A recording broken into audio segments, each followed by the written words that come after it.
The moment I saw my 16-year-old daughter Sophia being handcuffed by police officers in our HOA community park, I knew Karen Martinez had finally crossed a line she could never come back from. My name is Barbara Mitchell, and I've been the president of Lakeside Heights HOA for the past 8 years.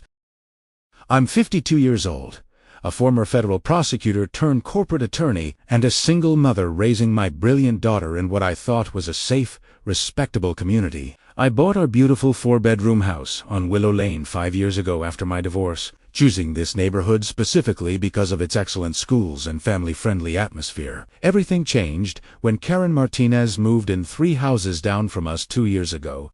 Karen was in her mid-40s, a real estate agent who never missed an opportunity to mention that her house cost $750,000, exactly $100,000 more than mine. She had jet black hair that she kept in an aggressive pixie cut, wore excessive makeup, and seemed to believe that being loud equaled being right. From day one, Karen had issues with my family. She complained that Sophia's friends were too loud when they studied in our backyard.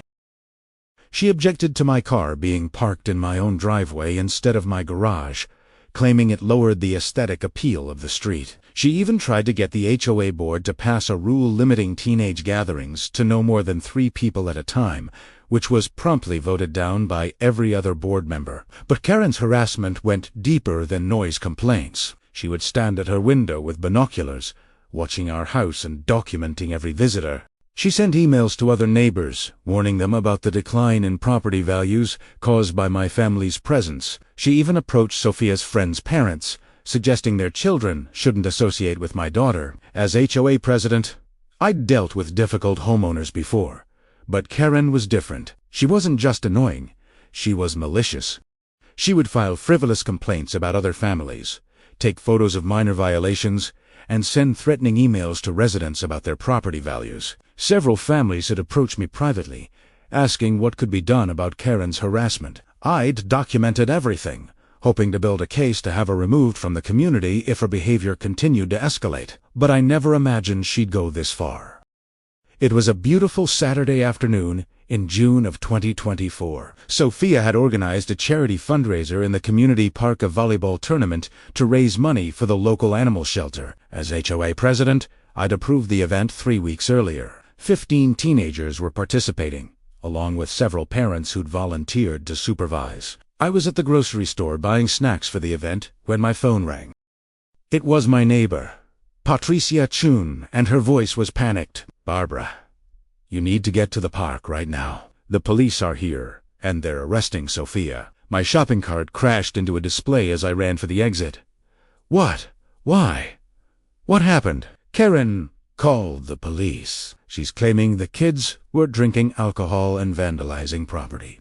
"Barbara, they're putting handcuffs on your daughter right now." I made it to the park in 4 minutes, breaking every speed limit.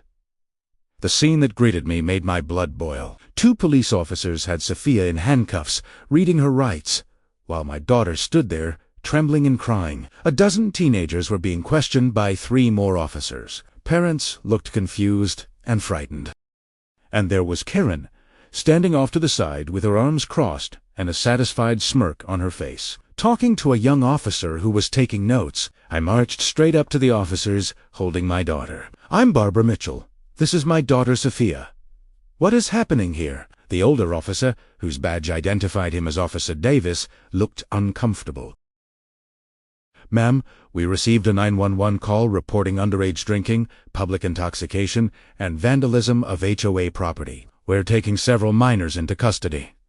"That's absolutely ridiculous," I said, fighting to keep my voice level. "This is an approved HOA charity event. I'm the HOA president. There's no alcohol here, no vandalism, nothing illegal happening." Karen inserted herself into the conversation immediately. "That's what you want everyone to believe. But I saw these teenagers drinking from red cups. I saw them spray painting the park equipment premiere. AB photos." I turned to face Karen, and it took every ounce of my self-control not to explode. "Those red cups contain lemonade and water. The spray paint you're referring to is sidewalk chalk that washes away with water. And you know this because you've been harassing these kids for the past hour, taking photos and making threats. "I'm protecting this community!" Karen shrieked. "These delinquents are destroying property values. They're loud, they're disruptive, and now they're breaking the law." Officer Davis held up his hand. Ma'am, please. We need to sort this out properly. We have a report of illegal activity, so we need to investigate." "Mom," Sophia's voice was shaking. "Mom, I didn't do anything wrong. We were just playing volleyball and raising money. Please, tell them." My daughter's terrified face broke my heart. Sophia was an honor student, captain of her debate team, volunteered at the animal shelter every weekend. She'd never been in trouble in her life. I pulled out my phone. "Officer Davis, I'm going to call someone who can clear this up immediately. But first, I need you to take those handcuffs off my daughter. She's 16 years old.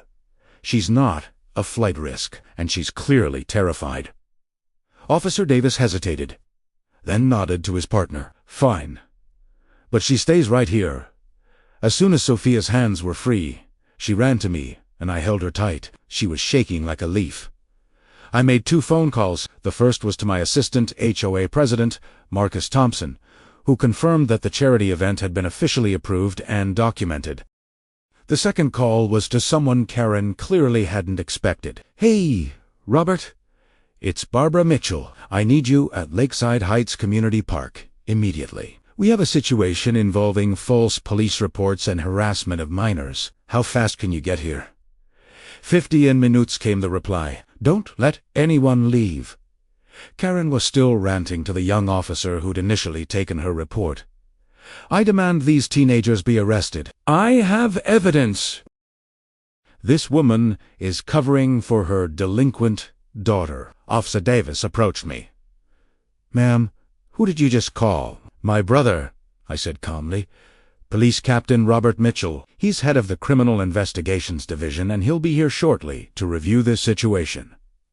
Officer Davis's eyes widened. "Captain Mitchell is your brother?" "He is.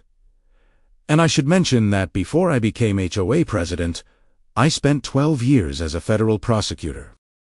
I specialized in prosecuting false police reports and malicious harassment cases, so I'm very familiar with what constitutes filing a false report and what the penalties are."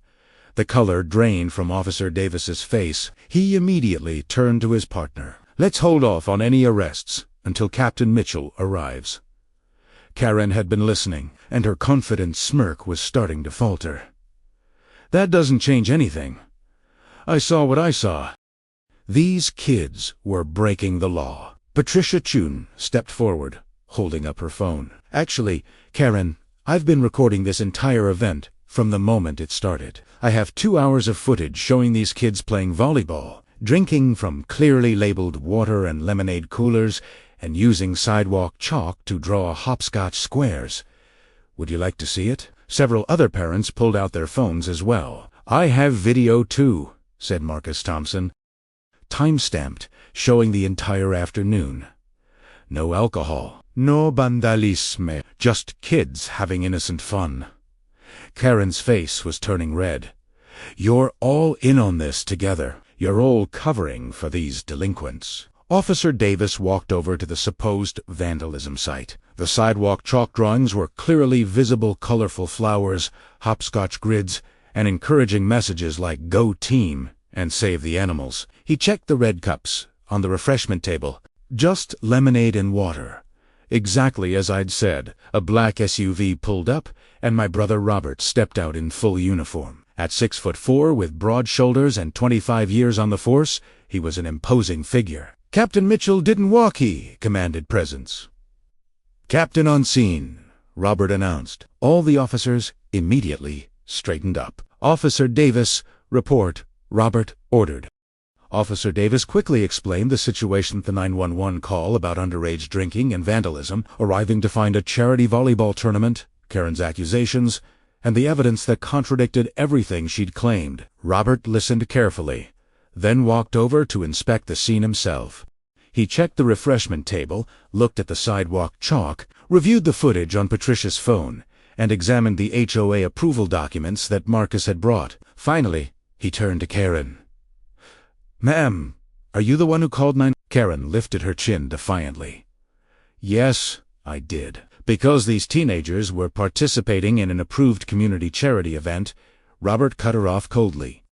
"An event that you knew was approved because you received the same HOA notification email that every resident received 3 weeks ago. An event that involved no alcohol, no illegal activity, and no vandalism. Yet you called 911 and made false reports that resulted in multiple officers responding and innocent minors being placed in handcuffs. They were being loud. They were disturbing the peace." Karen protested. "It's 2 in the afternoon on a Saturday," Robert said. "Community park hours are from 8 a.m. to 8 p.m. Noise during those hours is expected and permitted. Officer Davis, what's the penalty for filing a false police report in this jurisdiction?" "Up to 1 year in jail and a fine of up to $5,000. "Sir," Officer Davis replied. Karen's defiant expression finally cracked. "Wait, ... You can't arrest me. I was trying to help the community." "You wasted police resources with a false report," Robert said. "You caused emotional distress to multiple minors. You made false accusations of criminal activity. That's not helping anyone, ma'am. That's a crime." I stepped forward. "Captain Mitchell, before you proceed, I need to inform you that this isn't Ms. Martinez's first incident of harassment in this community. As HOA president, I've documented 37 separate complaints she's filed against other residents in the past 18 months. She's made false accusations before, sent threatening emails, and created a hostile environment for multiple families." Robert raised his eyebrows. 37 complaints. "I have all the documentation in my HOA files," I confirmed. "I was building a case to have her removed from the community through legal channels. But this having my daughter arrested on false charges, this crosses every line." Marcus stepped forward with a folder. "I brought copies of the complaint log. Captain, 37 incidents documented, including Karen photographing residents' homes without permission, filing false HOA violations, and sending harassing messages to multiple families." Robert reviewed the documents, his expression growing darker with each page. When he looked back up at Karen, his voice was ice cold. "Ms. Martinez, you're under arrest for filing a false police report. You have the right to remain silent." As Officer Davis placed Karen in handcuffs, same handcuffs that had been on my daughter minutes earlier, Karen's face transformed from defiant to panicked. "You can't do this. I'm a respected member of this community. Primera Abi rights. This is police brutality." "You do have rights," Robert said calmly. "And you just heard them. Officer Davis will escort you to the station for processing." As Karen was led away, still screaming threats and accusations, the other parents and teenagers stood in stunned silence. Sophia was still holding on to me, her tears finally stopping.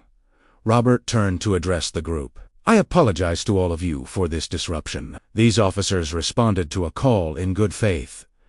Ms. Martinez will face consequences for wasting police resources and filing false reports. As for this charity event, please continue. You're doing good work here." After Robert and the other officers left, the teenagers slowly started to resume their volleyball game, though the mood was definitely more subdued. Parents gathered around me, offering support and sharing their own stories about Karen's harassment. "Barbara, we need to make sure she never comes back to this neighborhood," Patricia said. "My family was 1 day away from moving because of her constant harassment," Marcus nodded. "The HOA board needs to hold an emergency meeting. With her arrest record, we have grounds to force the sale of her property." I agreed, but my focus was on Sophia. My daughter had just been handcuffed and arrested boldly in front of her friends. That kind of trauma didn't just disappear. That night, after the event ended, and we'd raised over $2,000 for the animal shelter, Sophia and I sat on our back porch.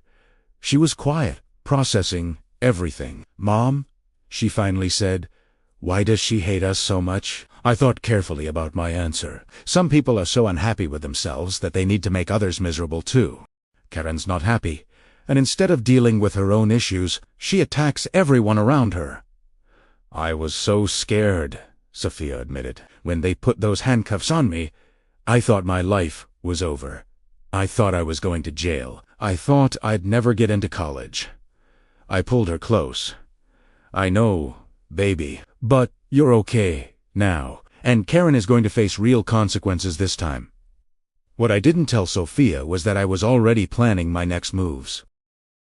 As a former federal prosecutor, I knew exactly how to build a case. Karen had just handed me everything I needed on a silver platter, but 3 days later, I received a certified letter that changed everything. It was from Karen's lawyer, and inside was a lawsuit Karen was suing me, Sophia, the HOA, and my brother Robert for false arrest, defamation, and emotional distress. She was demanding $500,000 in damages. And attached to the lawsuit was a stack of photos that I'd never seen before. Photos that appeared to show Sophia and her friends with what looked like beer bottles. Photos that seemed to contradict everything we'd said. My hands shook as I looked at the images. They were clearly docked. I could see the poor Photoshop job if I looked closely. But to someone who didn't know better, they looked damning. Karen hadn't given up. She was fighting back. And she'd just escalated this war to a whole new level. What will Barbara do about the fake photos? Can Karen actually win this lawsuit? Share your thoughts in the comments. I sat at my kitchen table at midnight, staring at the doctored photos Karen's lawyer had sent, and smiled because, after 12 years as a federal prosecutor, I could spot amateur Photoshop work from a mile away. The lawsuit Karen had filed was aggressive $500,000 in damages for false arrest, defamation, and emotional distress. Her attorney, a man named Richard Caldwell, who apparently specialized in nuisance lawsuits, had included 23 pages of complaints and 8 supposedly incriminating photos showing Sophia and her friends with beer bottles at the charity event. But I'd spent years prosecuting fraud cases. I knew exactly what to look for. I pulled out my laptop and opened the photos in professional image analysis software, the same program I'd used during my prosecution days. Within 30 minutes, I'd found 6 distinct anomalies that proved the images had been manipulated. The shadows were wrong. The proportions were off. The beer bottles had identical lighting that didn't match the rest of the photo. And most damning of all, the metadata showed the images had been edited 2 days after the event using a free online photo editor. Karen had made a critical mistake. She'd tried to outsmart a former federal prosecutor with amateur photo manipulation. The next morning, I called my brother Robert. I need you to see something. 20 minutes later, Robert sat in my home office, reviewing my analysis. His expression grew darker with each piece of evidence I showed him. This is evidence tampering. A cite Flutley. This is fabrication of evidence in a legal proceeding. Barbara, this woman just committed multiple felonies. I know, I said. The question is, do we go after her criminally or civilly first? Robert leaned back, thinking both. I'll file a report for evidence tampering and fraud. You countersue for malicious prosecution and intentional infliction of emotional distress. We hit her from every angle. I nodded. I'm going to need a lawyer, someone who specializes in this kind of case. I know just the person, Robert said, pulling out his phone. Daniel Park. Daniel Park. He's a former prosecutor like you. Nah, though, is high-profile civil litigation. He destroyed a similar case last year, got his client $2.3 million in damages. 2 days later, I sat in Daniel Park's downtown office. He was a sharp-dressed man in his early 40s, with an impressive wall of legal credentials and a reputation for being absolutely ruthless in court. Mrs. Mitchell, Daniel said after reviewing everything I'd brought, I'm going to be honest with you. This is one of the most clear-cut cases of malicious prosecution and evidence fabrication I've seen in 15 years. Ms. Martinez didn't just shoot herself in the foot. She basically handed you a loaded weapon and asked you to return fire. So you'll take the case? I asked. Daniel smiled. Oh, I'm not just taking this case. I'm going to enjoy it. We're countersuing for malicious prosecution, defamation, intentional infliction of emotional distress on a minor, and abuse of process. I'm thinking we start with a demand for $1.5 million.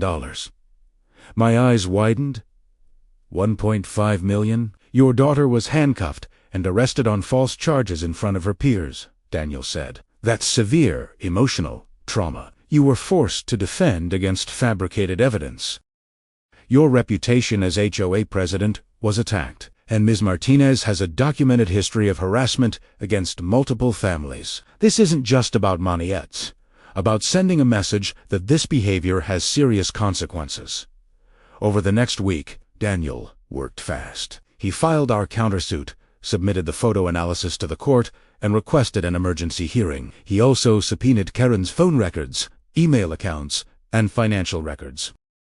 Meanwhile, Robert's criminal investigation was moving forward. The district attorney's office was very interested in Karen's fake photos and false police report. They opened a formal investigation into evidence tampering and filing false reports, but Karen wasn't backing down. Her lawyer, Richard Caldwell, filed motion after motion, trying to delay proceedings and suppress evidence. He claimed my analysis was biased because I was the defendant.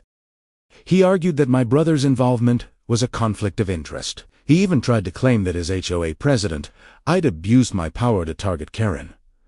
None of it worked. Judge Patricia Rodriguez, who was assigned to our case, saw through every delay tactic. She ordered both sides to appear for a preliminary hearing in 2 weeks. During those 2 weeks, something interesting happened. Other families in the HOA started coming forward with their own stories about Karen. I'd known she'd harassed people, but I hadn't realized the full extent. The Chun family showed me emails Karen had sent accusing them of running an illegal business from their home completely false. The Thompson family had recordings of Karen screaming at their teenage son for skateboarding on the sidewalk. The Martinez family, no relation to Karen, had photos Karen had taken of their house at night, standing in their yard without permission. 8 families total came forward. Each one had documented evidence of harassment spanning the past 2 years. Daniel added all of it to our case file. But the bombshell came 5 days before the hearing. Daniel called me at 7 in the evening. His voice was excited. "Barbara, you need to get to my office right now. I found something." I drove downtown immediately. When I arrived, Daniel had his laptop open with dozens of documents spread across his desk.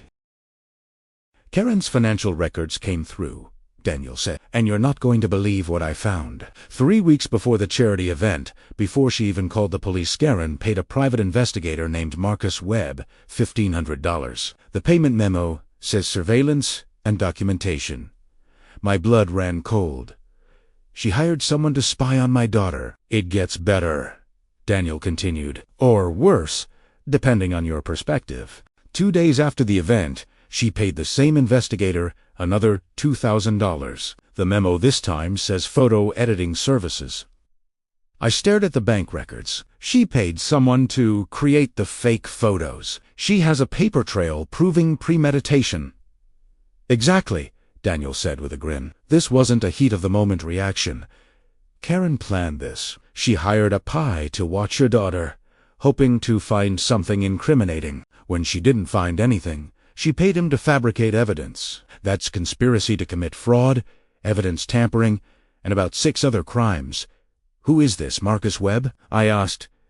Daniel pulled up another file. "Licensed private investigator, but barely. He's been reprimanded twice by the state licensing board for ethical violations. I've already forwarded this information to your brother and the DA's office. They're going to bring Webb in for questioning." 2 days later, Marcus Webb was sitting in an interrogation room with Robert and a prosecutor named Lisa Chun.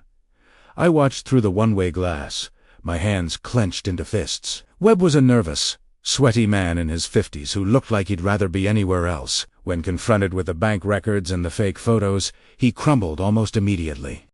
"Look, I just did what the lady paid me to do," Webb said, his voice shaking. "She hired me to watch the kid, get photos, whatever. When I told her the kid was clean, no drinking, no drugs, just a normal teenager, she got angry. She said I must have missed something. Then she asked if I could enhance some photos to show what she knew was really happening."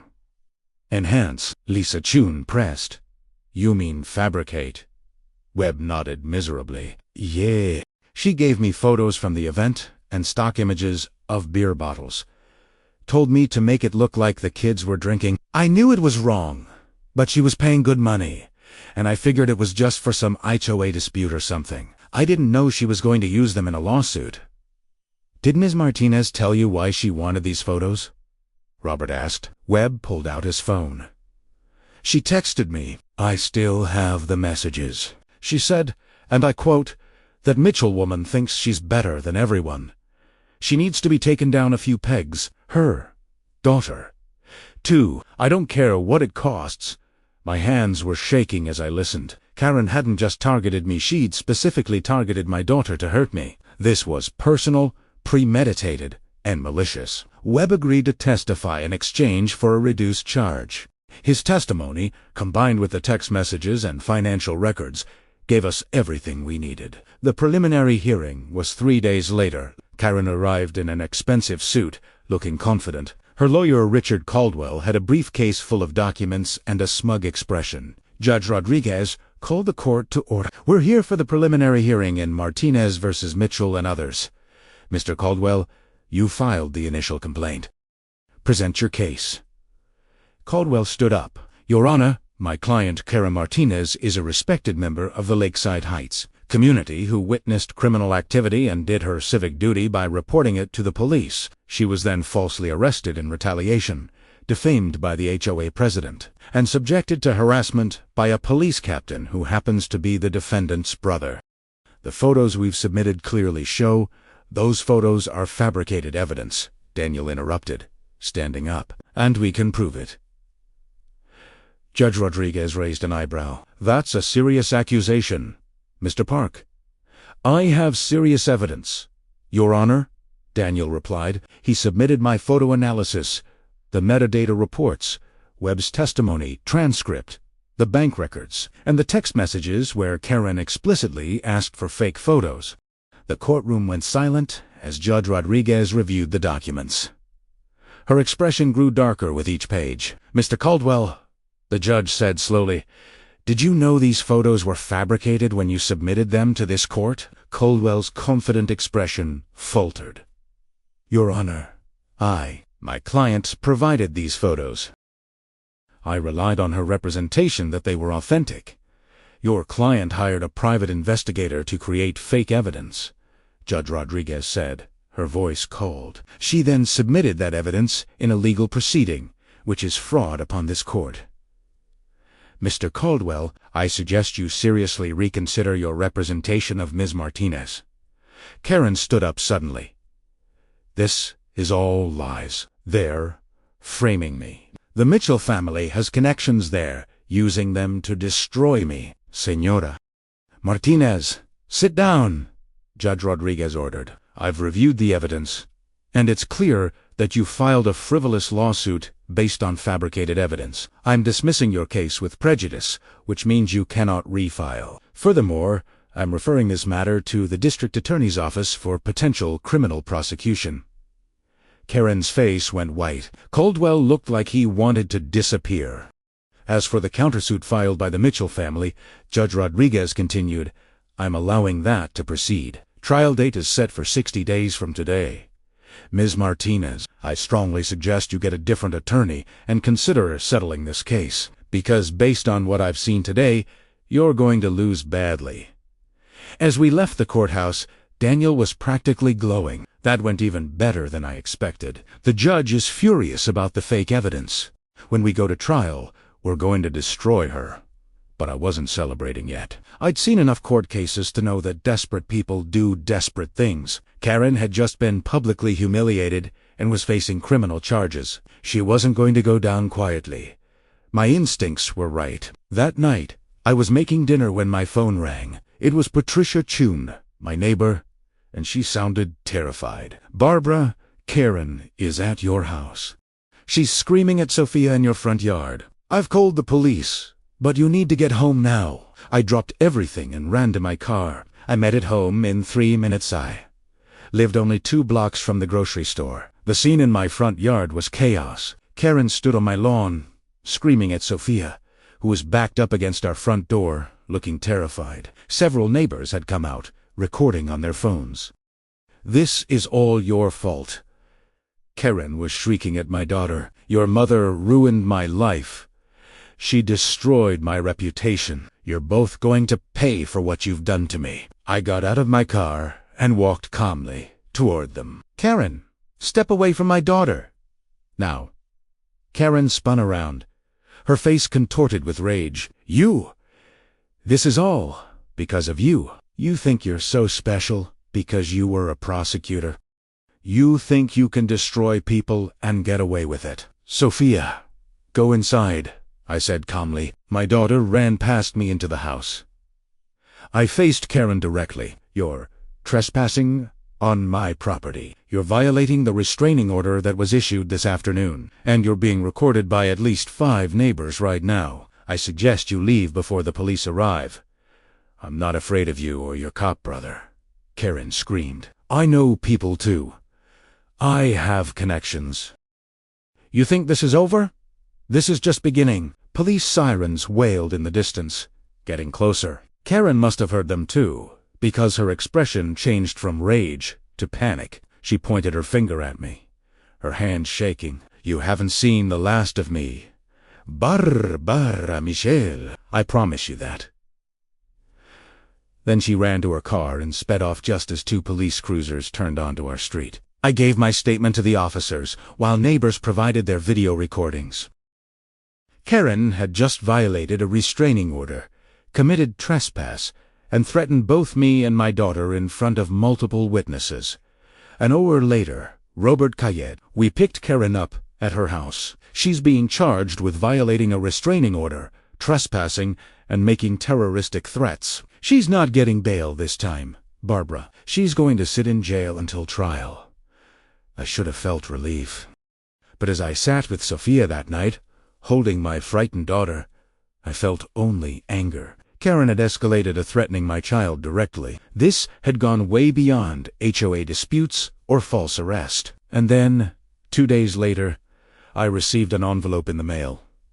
No return address. Inside was a single piece of paper with a printed message. "You think putting me in jail stops anything? I have friends on the outside. They know where you live. They know where your daughter goes to school. They know everything. Sleep well, Barbara." My hands shook as I read it. Karen was in jail, but she was still threatening us. She had people working for her, and they knew where we lived. This wasn't over. It was just getting started. Who are Karen's friends on the outside? Is Sophia safe? What will Barbara do to protect her daughter? The morning after receiving Karen's threat letter, I did something I never thought I'd have to hire a private security team to protect my 16-year-old daughter. Robert arrived at my house at 7 a.m. with someone he introduced as Jake Morrison, former Secret Service agent and now head of a private security firm. Jake was in his late 40s, built like a linebacker, and had the alert, watchful eyes of someone who'd spent decades protecting people from threats. "Senora Mitchell," Jake said as we sat in my living room, "your brother filled me in on the situation. I've reviewed Karen Martinez's file, the threat letter, and her known associates. I'm recommending a threat to your security approach surveillance on your home, a security detail for your daughter when she's at school or out, and a complete review of your digital security." "How much is this going to cost?" I asked, though at this point I didn't care Sophia's safety was worth any price. $10,000 for the first week, Jake replied, "but I think we can wrap this up quickly. People who make threats like this usually aren't as organized as they think they are. We'll find Karen's associates within 72 hours. He was right. By that afternoon, Jake's team had identified a man who'd been following Sophia. His name was Craig Dennison, a 43-year-old with a criminal record for assault and stalking. Jake's surveillance team caught him on camera watching our house from a parked car 3 blocks away. Robert brought Dennison in for questioning within 2 hours. I watched through the one-way glass as my brother interrogated him. Dennison was a rough-looking man with tattoos covering both arms and a defiant attitude that lasted exactly 15 minutes before he started talking. "Look, I'm just doing a job," Dennison said, squirming in his chair. "Karen's husband hired me to watch the girl. report on her movements.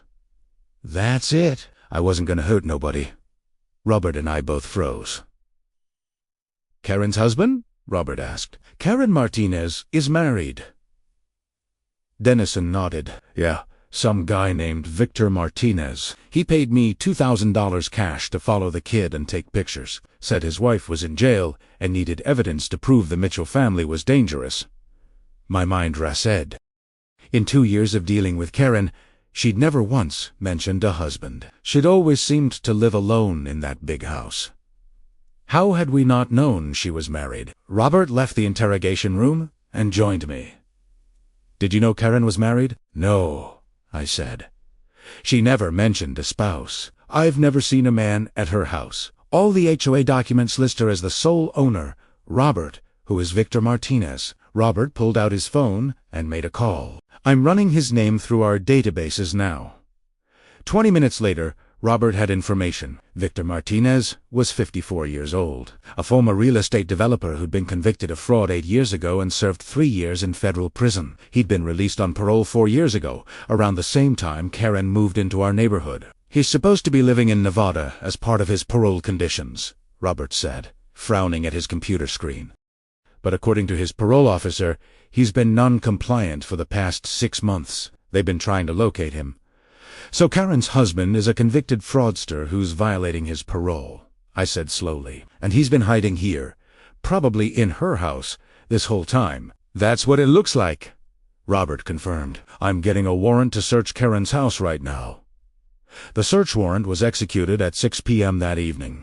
I stood on the street with several neighbors as police officers surrounded Karen's house. Jake Morrison and his security team were also present, filming everything. The entire neighborhood had come out to watch. Word had spread quickly about what was happening. Patricia Chun stood next to me, her phone out recording. I can't believe this is happening, she whispered. All this time, we thought Karen was just a difficult neighbor. She was running a criminal operation. Marcus Thompson joined us, his expression grim. As assistant HOA president, I should have noticed something. The way she always pushed back against any kind of background checks or verification processes for new residents. I thought she was just being difficult, but she was protecting herself. Police! We have a warrant. Opened the door. Robert's voice boomed from the front porch. No response. After 30 seconds, officers broke down the door and entered with weapons drawn. 8 minutes later, officers emerged with a man in handcuffs. He was average height, balding, wearing an expensive suit, and looked absolutely furious. This was Victor Martinez. But the officers didn't stop coming out. 2 more men were brought out in handcuffs. One I recognized as Craig Dennison. The other was a stranger, a younger man in his 20s, who looked terrified. Robert came out last, carrying several evidence boxes. He spotted me and walked over. You're not going to believe what we found, he said quietly. Victor Martinez has been living in that house illegally for 2 years, hiding from his parole officer. He and Karen have been running a real estate fraud scheme to gather fake documents, forged signatures, identity theft. We found dozens of fake IDs, forged deeds, and bank records showing they've stolen over $300,000 from victims across 3 states. My jaw dropped. Karen's been running a criminal enterprise from her house. Not just running it, Robert continued. She was the mastermind. Victor's the con man. But Karen was doing all the planning and documentation. She's smart. Barbara really is smart. They almost got away with it. What about the third man? I asked, nodding toward the younger suspect. Victor's nephew, Tyler Martinez. He was the muscle intimidating victims, collecting money, making threats. He's the one who sent you that letter from the outside. We found the threatening note template on his laptop. Everything suddenly made sense. Karen's aggressive behavior, her obsessive documentation, her constant complaints about everyone in the neighborhood. She'd been trying to distract from her own criminal activity. By being the loudest, most obnoxious person in the HOA, she ensured that no one was looking too closely at what she was really doing. But why target me specifically? I asked. Why go after Sophia? Robert pulled out an evidence bag containing a notebook. We found this in Victor's office. It's Karen's journal. She wrote extensively about you, Barbara. When she moved here and found out you were a former federal prosecutor, she panicked. She thought you might recognize their scam. So she decided the best defense was a fence make. You look bad, create chaos, keep you distracted with HOA drama so you wouldn't notice what was really happening. I felt sick. Everything she did, the complaints, the harassment, trying to have Sophia arrested, it was all to keep me off balance. Exactly, Robert confirmed. And when you started fighting back, when you revealed you had connections and resources, Karen realized she couldn't beat you through intimidation. So she escalated, trying to destroy your reputation and get you so tied up in legal battles that you wouldn't have time to look into her activities. The FBI arrived an hour later. The fraud case was federal, which meant Karen was facing much more serious charges than just her assault on my family. The agents spent 3 hours cataloging evidence from her house. I watched as they carried out computers, file boxers, and bags of documents. Robert stood with me as the FBI worked. Barbara, they found a safe room in the basement. It was hidden behind a false wall in the laundry room. Inside were stacks of fake IDs, blank deeds, ready to be forged, and over $50,000 in cash. Karen and Victor were preparing to run. They were going to disappear, I said slowly. After everything that happened, they were planning to just vanish and start over somewhere else. That's their pattern, Robert confirmed. The FBI found records showing they've done this before in 4 other states. They move into a nice neighborhood under false identities, run their scams for 2 to 3 years, then disappear before anyone catches on. But this time you stopped them. Special Agent Diana Foster, who was leading the investigation, came to talk to me before they left. Mrs. Mitchell, your complaint about Karen Martinez actually helped us crack open a case we've been working on for 18 months. We've been tracking a real estate fraud ring operating across the Southwest. We knew the criminals were using fake identities and moving frequently, but we couldn't pin down their base of operations. Turns out, it was right here in your HOA. 18 months, I asked. You've been investigating them that long? Agent Foster nodded. Karen and Victor Martinez have been running various cons for over a decade. They're extremely good at what they do, creating false identities, forging documents, staying under the radar. They've stolen millions over the years, but they made a mistake when they targeted you. You fought back harder than they expected. How many victims are there? I asked. We've identified 47 so far, Agent Foster said grimly. Mostly elderly people who were tricked into signing over property or transferring money. Some of them lost their life savings. The Martinezes showed no remorse. They treated it like a game.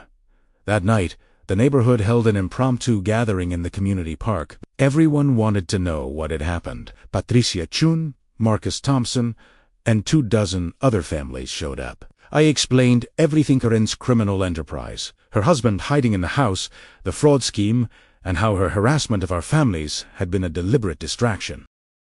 So none of it was real, Patricia said quietly. All her complaints, all her anger about property values and noise, it was all just an act to keep us looking the other way. That's right, I confirmed. She was a professional con artist who used HOA drama as camouflage. Marcus shook his head in disbelief. And we almost let her run off another family. Barbara, if you hadn't stood up to her, she might have kept this going for years. The next week passed in a blur. Karen was charged with 47 counts of fraud, identity theft, money laundering, and conspiracy. Victor faced similar charges plus parole violation. Tyler was charged as an accomplice. All 3 were denied bail. My civil lawsuit against Karen moved forward, but now it was just one of many. The FBI had frozen all of Karen's assets, and victims were lining up to sue. Daniel Park estimated that even if we won our full judgment, we'd be lucky to see 10 cents on the dollar after all the other victims were paid. But I didn't care about the money anymore. What mattered was that Sophia was safe. The threat was over. Karen's entire criminal network had been dismantled. 2 weeks after the arrests, I received a call from the county detention center. Karen wanted to speak with me. I almost said no, but curiosity got the better of me. I wanted to understand why.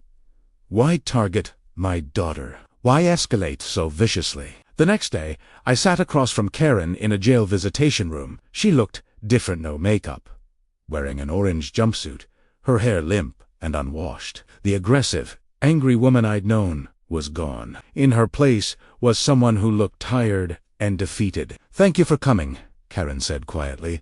Her voice lacked its usual sharp edge. "Why did you want to see me?" I asked directly. Karen was silent for a long moment. "I wanted to apologize to you and to Sophia. What I did was unforgivable. You tried to have my daughter arrested on false charges," I said, my voice hard. "You hired criminals to stalk her. You fabricated evidence.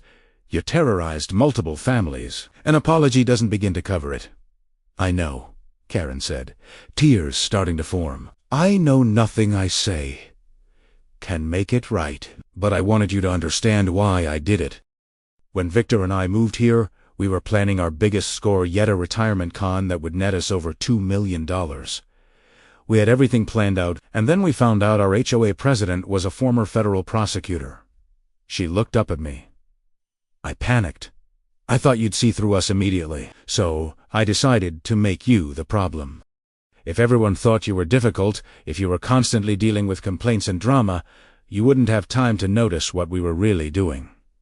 And it worked for a while. But then your daughter's charity event happened, and I saw an opportunity to really damage your credibility. If your own daughter was arrested, how could you be trusted as HOA president? So you called the police with false charges," I said. "Karen. I didn't expect you to fight back so hard. I didn't expect you to bring in your brother. I didn't expect you to be so... relentless. Most people fold when things get difficult, but not you. You just kept coming, and that's when I realized I'd made a terrible mistake. I'd picked a fight with someone who couldn't be intimidated." "Your husband told you to escalate," I guessed. "Yes," Karen admitted. "Victor said we needed to destroy you completely before you destroyed us. So we hired that investigator to create fake photos. We filed the lawsuit, and when that failed, Victor wanted to scare you into leaving. He hired his nephew Tyler and that criminal denizen. I should have stopped him. I should have convinced him to just cut our losses and leave. But I was in too deep by then. I'd invested 2 years into this cover story. I couldn't just walk away." "You ruined people's lives," I said. 47 victims. People who lost everything."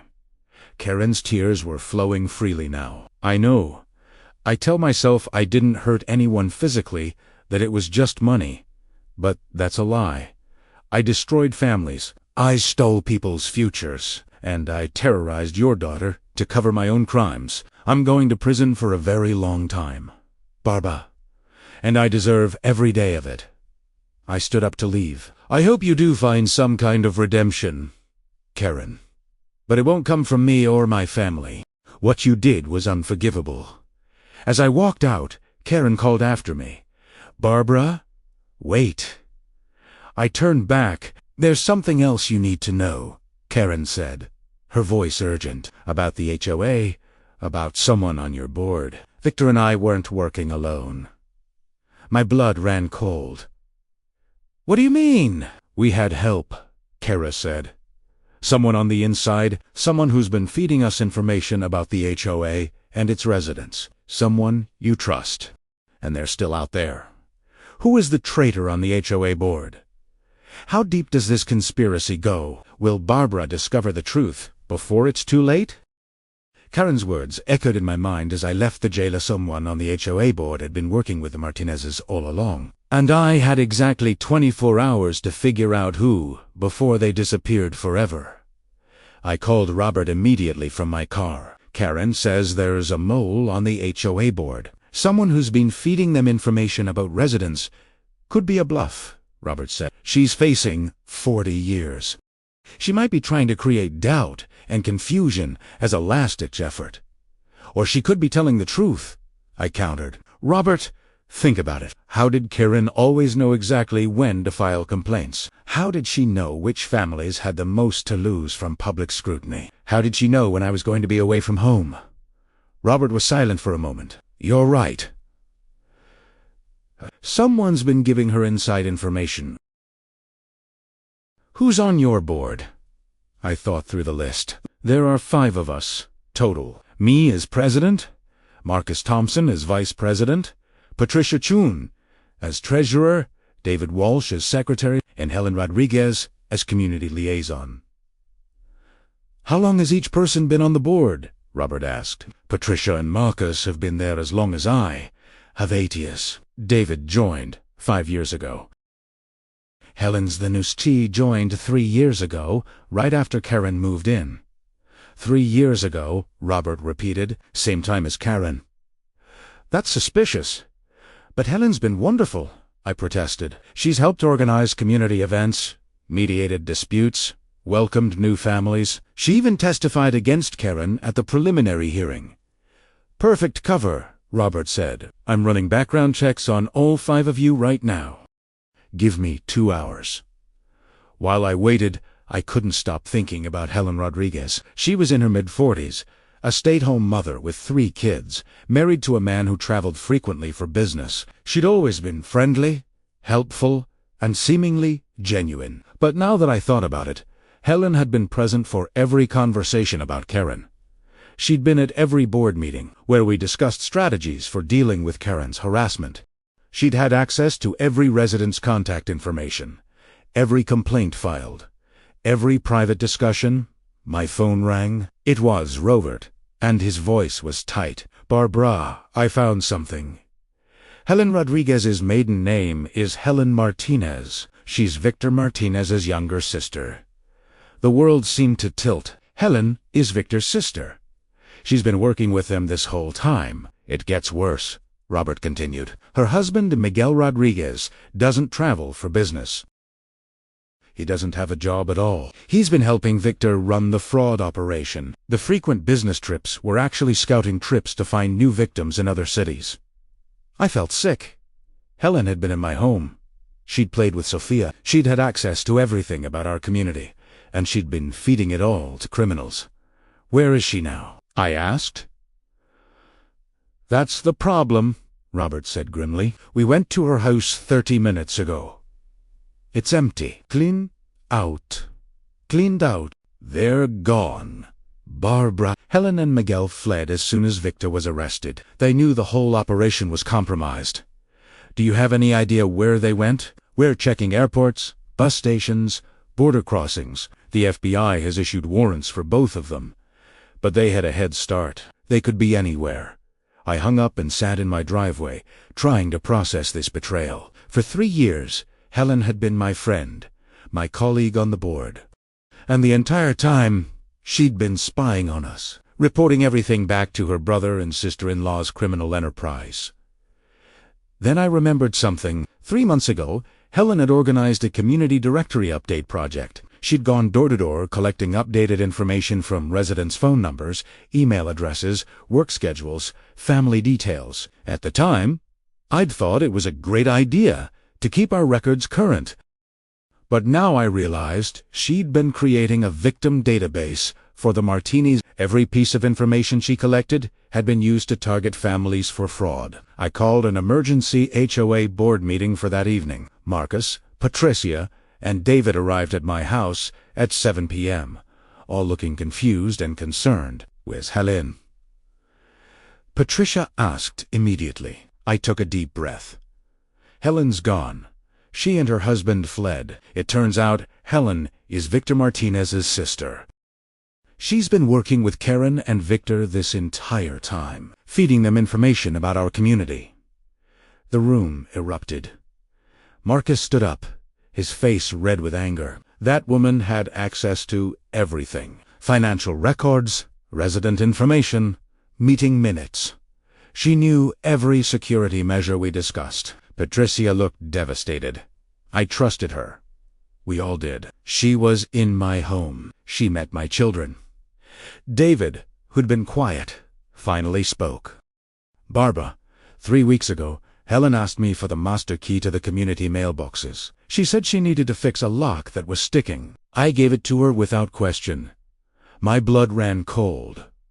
The mailboxes, that's how they were stealing mail. Helen had access to everyone's mail bank statements, credit card offers, personal information. That's how they gathered enough data for identity theft. Over the next week, the full extent of the conspiracy became clear. The FBI discovered that Helen and Miguel had been part of the Martinez fraud operation for over a decade. They'd played this role before in 3 other states, moving into neighborhoods, gaining trust through community involvement, then exploiting that trust to gather information for scams. But 6 days after fleeing, Helen and Miguel made a mistake. They tried to use a credit card at a gas station in Arizona. The FBI tracked them to a motel in Phoenix and arrested them both. Their 3 children, who'd been innocent victims of their parents' criminal lifestyle, were placed with Helen's elderly mother in New Mexico. The legal proceedings moved quickly after that. Karen, Victor, Helen, and McGill were all charged under federal conspiracy statutes. The evidence was overwhelming: bank records, victim testimonies, the information database Helen had compiled, recordings of phone calls between the conspirators. Daniel Park, my attorney, withdrew our civil lawsuit. "There's no point," he explained. "Everything they own is being seized to pay back victims. You'd be lucky to get $5,000 after everything's settled. But you've already won what matters there, going to prison for a very long time." He was right. 4 months later, all 4 conspirators were sentenced in federal court. I sat in the courtroom with Sophia, watching justice finally be served. Karen Martinez was sentenced to 32 years in federal prison for fraud, identity theft, conspiracy, filing false police reports, and evidence tampering. Victor Martinez received 35 years for fraud, conspiracy, parole violation, and his role as the operations mastermind. Helen Rodriguez was sentenced to 28 years for conspiracy, fraud, and abuse of her position of trust in the community. Miguel Rodriguez received 25 years for his role in the operation. None of them would be eligible for parole for at least 15 years. By the time they were released, they'd be elderly, and their criminal enterprise would be ancient history. As the judge read the sentences, I held Sophia's hand. My daughter had been through so much: falsely arrested, threatened, traumatized, but she'd survived, and she'd grown stronger through it all. After the sentencing, Special Agent Diana Foster approached me in the courthouse hallway. "Mrs. Mitchier, I wanted to thank you personally. Your refusal to back down, your willingness to fight back against Karen's harassment, it's what broke this case wide open. We've been able to help 47 victims recover at least some of their losses. Several elderly people got their life savings back. That wouldn't have happened without you." "I was just protecting my daughter," I said. "You did more than that," Agent Foster replied. "You protected an entire community. Most people would have backed down when Karen escalated. You didn't. You fought harder. That's what made the difference." The Lakeside Heights HOA underwent major changes after the case concluded. We implemented comprehensive background checks for all board members. We created new financial oversight procedures. We established a whistleblower policy so residents could report suspicious behavior without fear of retaliation. Marcus Thompson was elected as the new community liaison, replacing Helen. We added 2 new board positions focused specifically on security and fraud prevention. The community came together in ways it never had before, united by the shared experience of surviving the Martinez conspiracy. Karen's house was sold at auction, with all proceeds going to victim restitution. A lovely retired couple bought it and immediately won over the neighborhood by hosting a block party and introducing themselves to everyone. They were the opposite of Karen in every way: kind, genuine, and actually interested in being part of the community. 6 months after the sentencing, our neighborhood held a celebration in the community park. It was supposed to be a simple summer barbecue, but it turned into something more: a healing ceremony for everyone who'd been affected by the Martinez family's crimes. Sophia helped organize the event, working with her friends to set up games and activities for the younger kids. Watching my daughter laugh and play freely, without fear or stress, made everything we'd been through worthwhile. Patricia Chun approached me during the party, holding 2 cups of lemonade. "Barbara, I've been wanting to say something for months now. Thank you. Thank you for not giving up when Karen targeted you. Thank you for fighting back, even when it got scary. Because of you, she's in prison, instead of still here, still terrorizing families, still ruining lives. We all fought back, I reminded her. You recorded everything. Marcus provided documentation. David gave testimony. It wasn't just me, but you led us, Patricia Said. You showed us it was possible to stand up to bullies, even when they seem powerful and connected. You taught us that fighting back is worth it. That evening, as the sun set over our community park, I sat with Sophia on a bench, watching families play together. My daughter leaned against my shoulder. "Mom," Sophia said quietly, "I've been thinking about what happened. About being arrested, about Karen, about everything. What about it, sweetheart? I used to think that being a good person meant avoiding conflict and being nice to everyone," Sophia said. "But you taught me something different. Sometimes being good means fighting back. Sometimes it means standing up, even when it's hard and scary. Sometimes it means protecting people who can't protect themselves." I pulled my daughter close. "That's exactly right. Being kind doesn't mean being weak. Being peaceful doesn't mean accepting injustice. You can be a good person and still fight for what's right. I want to be like you when I grow up," Sophia said. "Strong and brave, and willing to fight for people." "You already are," I told her. "You stood up at that charity event, knowing it would help animals who couldn't help themselves. You kept going to school, even after being arrested, holding your head high. You testified in court, even though it was terrifying. Sophia, you're already one of the bravest people I know." My daughter smiled, and in that moment, I knew everything we'd been through had been worth it. Karen had tried to break us. She'd tried to destroy my reputation, hurt my daughter, and drive us from our home. Instead, she'd made us stronger. A year later, I was re-elected as HOA president by unanimous vote. The community had fully healed from the Martinez family's crimes. New families had moved in, and the neighborhood was thriving. Sophia was now 17 and preparing for college. She'd decided to study criminal justice, inspired by everything that had happened. "I want to help people like you did, Mom," she told me. "I want to fight for justice and protect communities from people like Karen." Robert called me one evening with unexpected news. "Karen Martinez requested to speak with you again. She's served 1 year of her sentence and apparently wants to apologize properly." "I already heard her apology," I said. "I don't need to hear it again." "Actually," Robert continued, "she wants to do more than apologize. She's been working with the FBI from prison, helping them track down other fraud networks. She's provided information that's led to 12 additional arrests. She's trying to make amends." I thought about it carefully. Good for her. I hope she finds some kind of redemption, but I don't need to be part of that process. What she did to my daughter, to my family, to our community, that's not something I can forgive. Maybe someday, but not now. "I understand," Robert said, "and for what it's worth, I think you're making the right choice." "You don't owe her anything, Barbara." 3 years after the nightmare began, I stood in that same community park where Sophia had been arrested, but this time I was there for her high school graduation party. The entire neighborhood had turned out to celebrate not just Sophia, but all the seniors who were heading off to college. Patricia, Marcus, David, and I stood together, watching the young people celebrate their accomplishments. We'd rebuilt the HOA board into something stronger and more trustworthy than it had ever been. "Do you ever think about what would have happened if you'd backed down?" Marcus asked me. "If you'd let Karen win?"